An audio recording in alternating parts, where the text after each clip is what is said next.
Shalom Bapak Ibu Saudara-saudari, selamat datang di channel YouTube Jaya Inspirasi.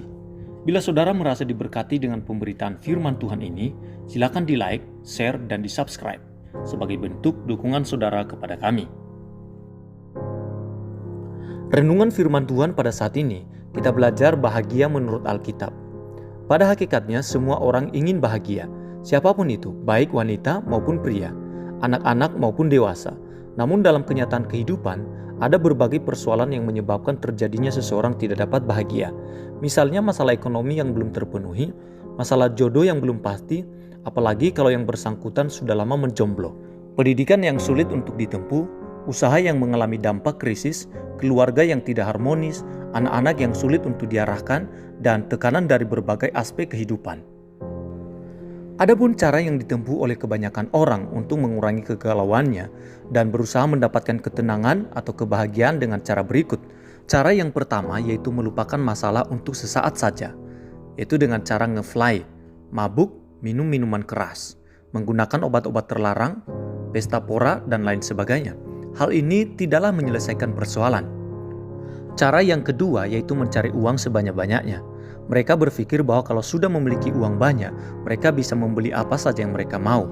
Dan mereka berpikir bahwa kalau mereka sudah bisa membeli apa saja yang mereka inginkan, mereka akan bahagia, mereka akan tenang. Namun pada kenyataannya, orang-orang yang demikian tidaklah bahagia. Mereka tidak pernah merasa cukup. Bila mereka bisa membeli sepeda dayung, mereka ingin membeli sepeda motor. Bila mereka sudah bisa membeli sepeda motor, mereka ingin membeli mobil, dan lain sebagainya. Orang-orang seperti ini tidak akan pernah bahagia di dalam kehidupannya. Mereka tidak akan pernah tenang karena mereka sudah menjadi budak daripada uang. Cara yang ketiga yaitu mereka mencari pelarian dengan wanita atau seorang laki-laki. Mereka akan selingkuh dan melupakan pasangan mereka. Berpikir bahwa itu dapat menyelesaikan masalah mereka. Mereka bisa bahagia. Tetapi pada kenyataannya justru mereka hidup di dalam ketakutan.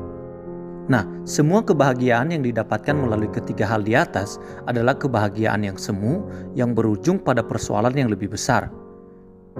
Yang bersangkutan tetaplah mengalami kekosongan dalam jiwanya dan hidup di dalam kesia-siaan. Lalu bagaimana tindakan kita seharusnya untuk mengatasi persoalan ini? Mazmur 112 ayat 1-10. Berbahagialah orang yang takut akan Tuhan, yang sangat suka kepada segala perintahnya, anak cucunya akan perkasa di bumi, angkatan orang benar akan diberkati. Harta dan kekayaan ada dalam rumahnya, kebajikannya tetap untuk selama-lamanya. Di dalam gelap terbit terang bagi orang benar, pengasih dan penyayang orang yang adil. Mujur orang yang menaruh belas kasihan dan yang memberi pinjaman, yang melakukan urusannya dengan sewajarnya, sebab ia tak akan goyah untuk selama-lamanya. Orang benar itu akan diingat selama-lamanya. Ia tidak takut kepada kabar celaka, hatinya tetap penuh kepercayaan kepada Tuhan. Hatinya teguh, ia tidak takut, sehingga ia memandang rendah para lawannya. Ia membagi-bagikan, ia memberikan kepada orang miskin. Kebajikannya tetap untuk selama-lamanya. Tanduknya meninggi dalam kemuliaan. Orang fasik melihatnya, lalu sakit hati. Ia menggertakkan giginya, lalu hancur. Keinginan orang fasik akan menuju kebinasaan. Demikian juga di dalam Lukas 11 ayat 28. Yang berbahagia ialah mereka yang mendengarkan firman Allah dan yang memeliharanya. Nah, dari ayat firman Tuhan tersebut, kita mendapatkan cara bagaimana supaya kita dapat mengalami kebahagiaan atau ketenangan meskipun pada kenyataannya ada banyak persoalan dalam kehidupan ini.